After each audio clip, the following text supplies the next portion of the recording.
what I need you to do, now what we're going to do is what we call STO. Okay? On your piece of paper, I want you to put STO, S-T-O, and label A to be 7, B to be 8, and C to be 9. Go ahead and get started, please.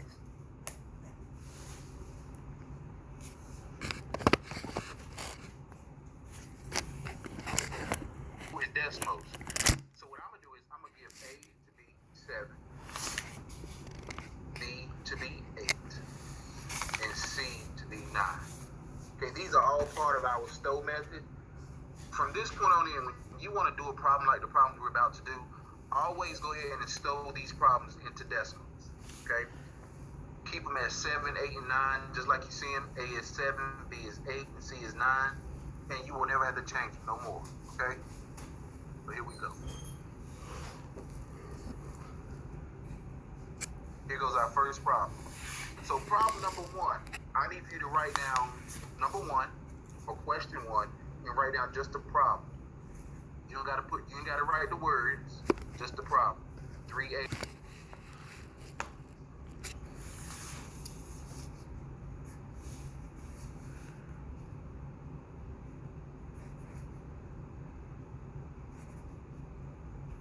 Okay? Now, as you can see, when I stole A into the problem, we got 0.5. So, one of these answer choices also must equal 0.5. So we automatically know it's not A,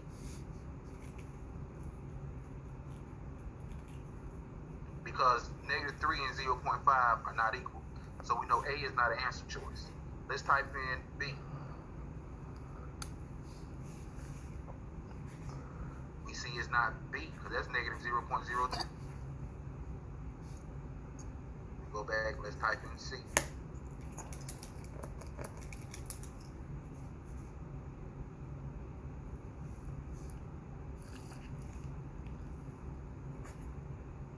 Okay, we see that C is not an answer choice either.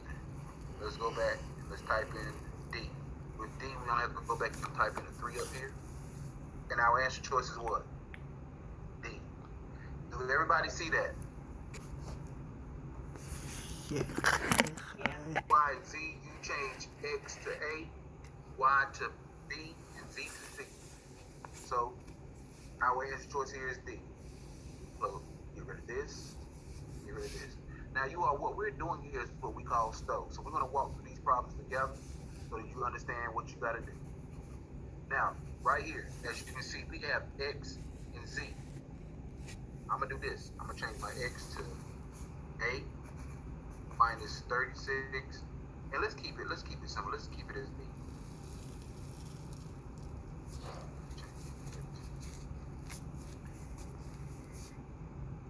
So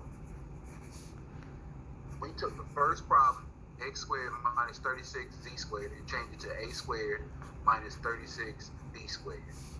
Okay? Let me record this so that we have it in my share.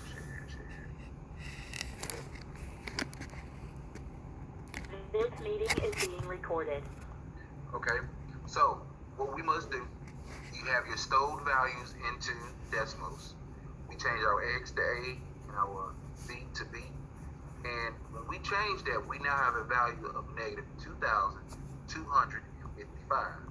Okay, we now must type in each problem with the changed variables.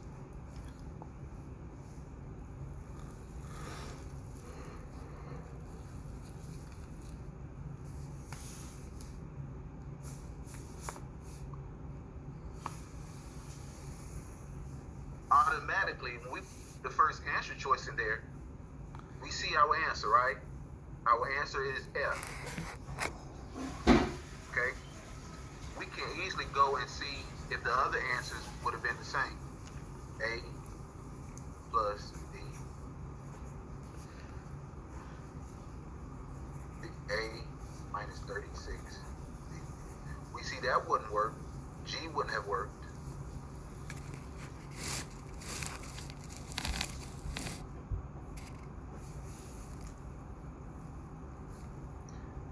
H wouldn't have worked.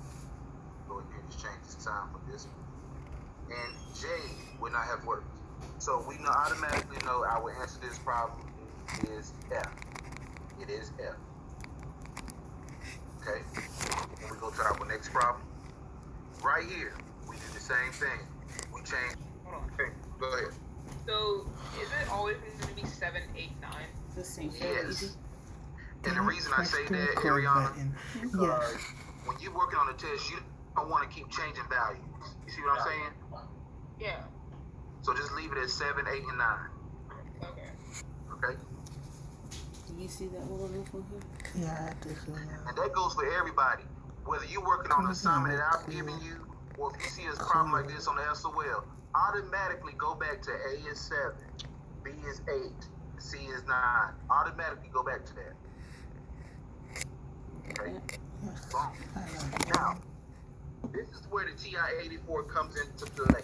Oh, yeah. Now, as you can see, it says, question 4 says, which complex number is equivalent to 7 minus 9i minus negative 1 plus 3i? So what we do, bring up your TI-84.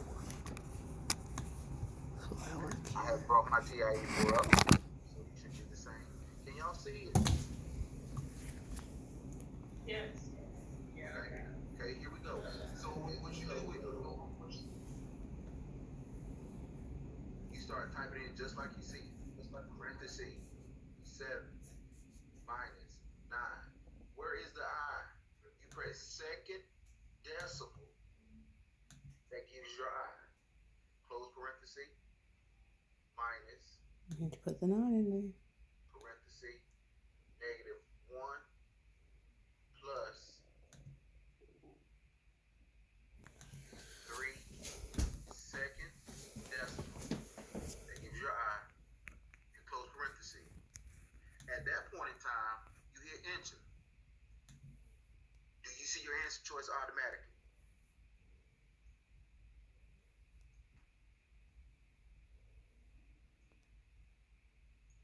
Yes or no? Maybe so. Everybody got it? You let him know you're still struggling. Second, the blue button up here, second decimal. Okay? You got it? Yes.